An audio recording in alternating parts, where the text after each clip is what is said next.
हमारी आज की कहानी है पर इसरार दरवेश। तो आइए जी सुनते हैं। अस्सलामु अलैकुम। अक्ल है महव तमाशा, बहुत गहराई है इन लफ्ज़ों में। सब कुछ जारी है और है भी सब कुछ समझ से बाहर, इसलिए अक्ल महव तमाशा है।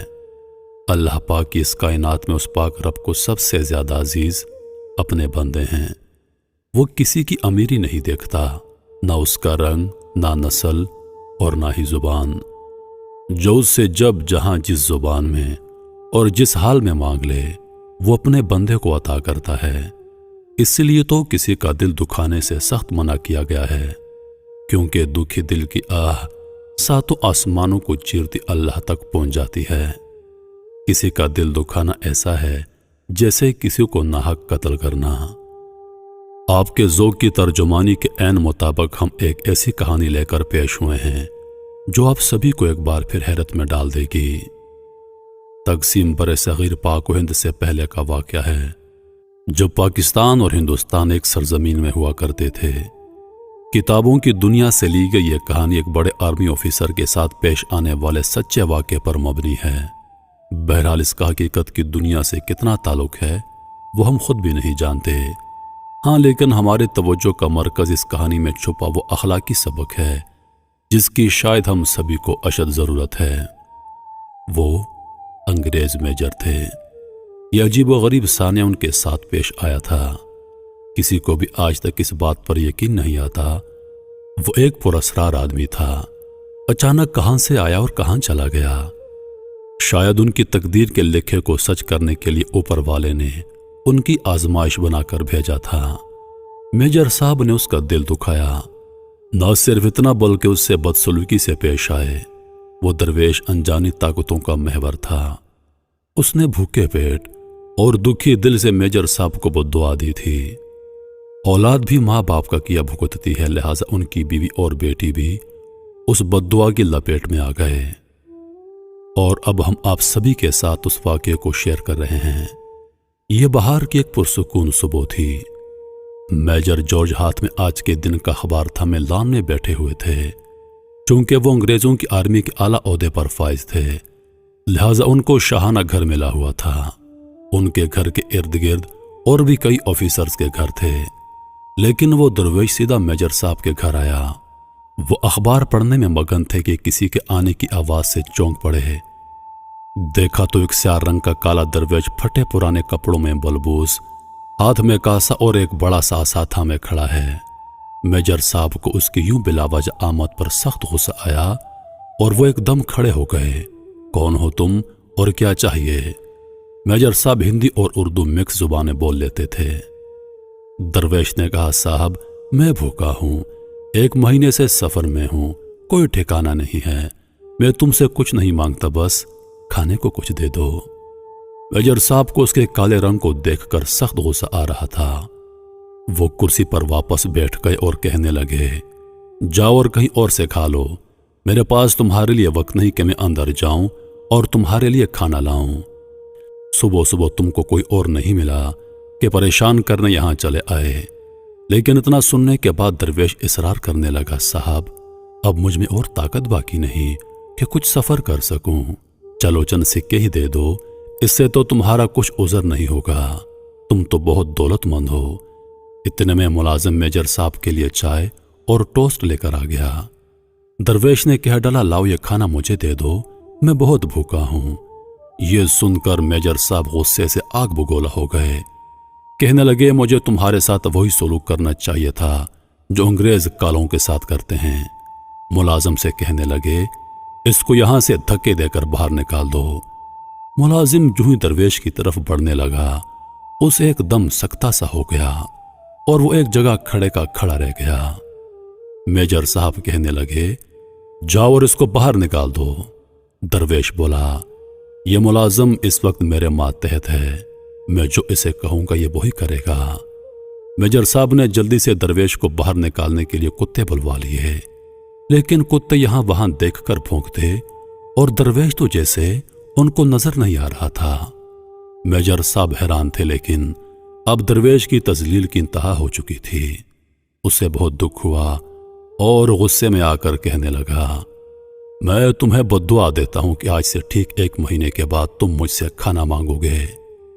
یہ کہہ کر درویش نے زمین پر اپنا عصا زور سے مارا اور وہاں سے واپس چلا گیا۔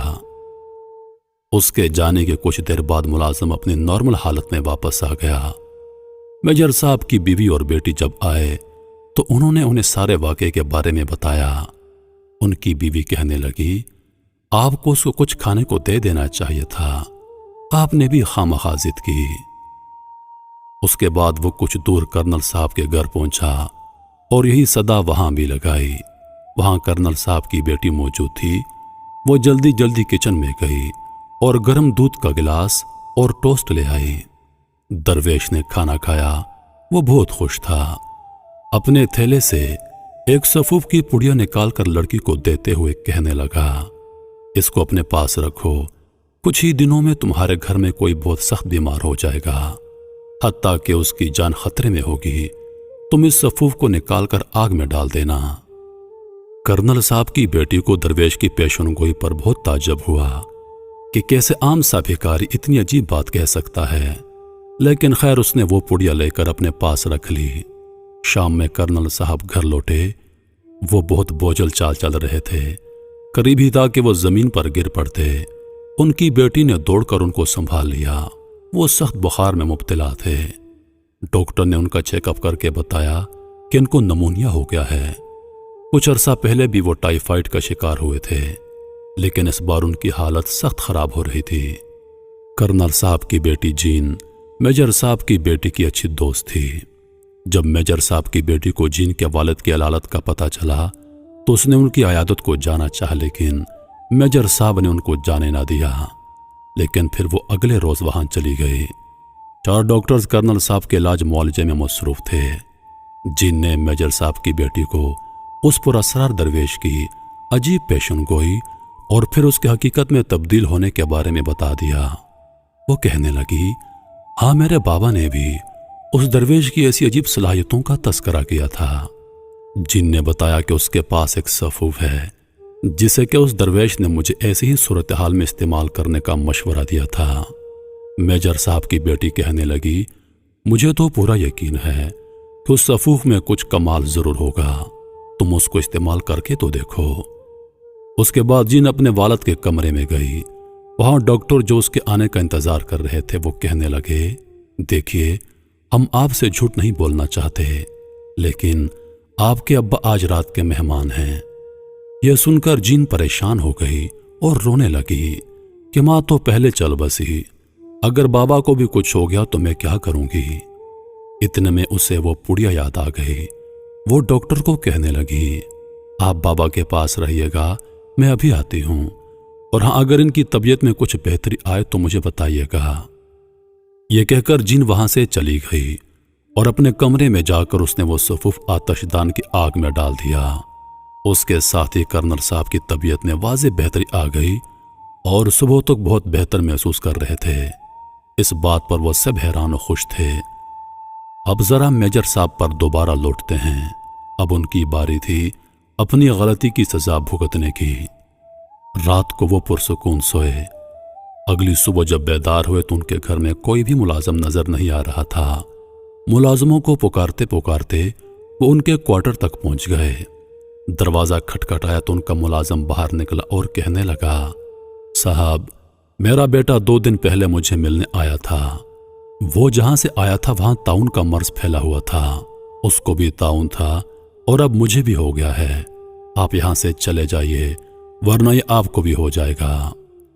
میجر صاحب نے اس کی بات کی اطلاع میڈیکل کیمپ میں کر دی اور ان کے پورے گھر کو خالی کروا لیا گیا اور ان کے خاندان سمیت ایک الگ جگہ رہائش کے لیے بھیج دیا گیا۔ شام کا وقت ہو چکا تھا۔ ان کا بھوک سے برا حال تھا۔ ڈپارٹمنٹ کی طرف سے جو ان کے لیے کھانا بھجوایا گیا تھا وہ گاڑی ایک حادثے کے باعث کھائی میں جا گری۔ مارے بھوکے وہ اپنے دوست کے ہاں گئے۔ جو بھی کھانا ان کے سامنے پیش کیا جاتا اس میں سے سخت بدبو آنے لگتی۔ میجر صاحب کے کانوں میں اس درویش کے الفاظ گھوم رہے تھے۔ اسے شدید بھوک اور پیاس کے عالم میں انہوں نے 3 دن گزار لیے۔ اب تو ان کے پورے خاندان کا برا حال ہو گیا۔ गिरते पड़ते वो एक सड़क के किनारे से गुजर रहे थे। वहां उनको एक झोंपड़ी नजर आई। मेजर साहब और उनके अहले खाना का प्यास और भूख से बुरा हाल था। झोंपड़ी के करीब जाकर कहने लगे, कोई हमें पानी दे सकता है? इतने में अंदर से वही दरवेश बाहर निकला, कहने लगा, अल्लाह आपके हाल पर रहम करे।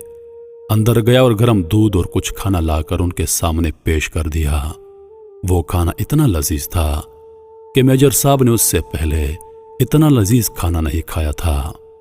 मेजर साहब कहने लगे, बाबा मुझे माफ कर दो।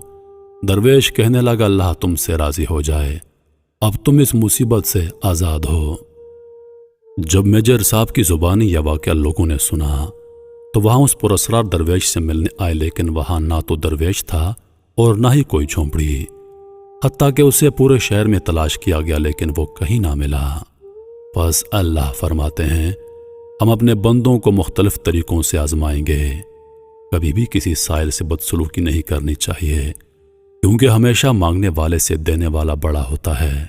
शुक्र करो कि अल्लाह ने तुम्हें देने वालों में से चुना है, दूसरों से मांगने वालों में से नहीं। कहते हैं कि देने वाला हाथ लेने वाले हाथ से हमेशा अफजल होता है। जो इंसान आपके आगे हाथ फैला दे, अगर आप उसकी मदद कर सकते हैं तो जरूर कीजिए, क्योंकि अल्लाह पाक इससे बहुत खुश होता है। इंसानियत अल्लाह पाक का कुंबा है। जो इंसानियत की खिदमत करता है वो अल्लाह पाक का दोस्त, और जो इंसानों पर जुल्म करता है वो अल्लाह पाक का दुश्मन है। इसलिए मेरे मोहतरम अजीज दोस्तों, जब भी कहीं कोई आपके आगे हाथ फैला दे, अगर आपकी इस्तेताअत है तो उसकी मदद ज़रूर कर दीजिए। मैं उम्मीद करता हूं कि वीडियो आप दोस्तों को पसंद आई होगी। वीडियो पसंद आ जाए तो लाइक और शेयर ज़रूर कर दीजिएगा, और आने वाली नई वीडियोस के लिए हमारे चैनल को सब्सक्राइब कर दें, और साथ में मौजूद घंटी के बटन को ज़रूर दबा दें, ताकि हमारी हर नई आने वाली वीडियो सबसे पहले आप तक पहुंचे। मुझे दीजिए इजाज़त। सांसुन वफा की तो अगली बार एक और वीडियो लेकर आपकी खिदमत में हाजिर होऊंगा। तब तक के लिए खुदा हाफिज। अल्लाह पाक आप सबका हाफिज़ और निगहबान। हंसते रहिए और हमेशा मुस्कुराते रहिए।